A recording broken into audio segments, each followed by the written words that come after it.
తప్పు చేసిన వాడిని తిడతారు. అంటే వాడు చేసిన తప్పుకు తల్లిని బాధ్యురాల్ని చేసి తిడతారు. ఇది సమాజం పోకడ. ఎవరూ కాదనలేరు, కాదన్నా ఎవరూ ఆపలేరు. కేవలం పురుషుడి ప్రవర్తన మాత్రమే తన ఇంటి స్త్రీల మాన మర్యాదలను కాపాడగలుగుతుంది. అందుకే ఏ పురుషుడైతే తన ఇంటి స్త్రీల మాన మర్యాదలను తన ప్రవర్తన ద్వారా నిరంతరం కాపాడతాడో అతడే శ్రీరామచంద్రుడవుతాడు. ప్రతి పురుషుడు శ్రీరామచంద్రుడుగా మారితే అదే రామరాజ్యం.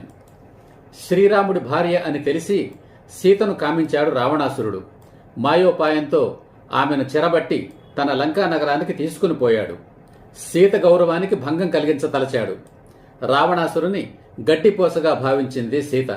వాణ్ణి దూరంగా ఉంచి తన గౌరవాన్ని, తన భర్త గౌరవాన్ని కాపాడుకున్నది. రావణాసురుని సంహరించి తన గౌరవాన్ని, తన భార్య గౌరవాన్ని నిలబెట్టాడు శ్రీరాముడు.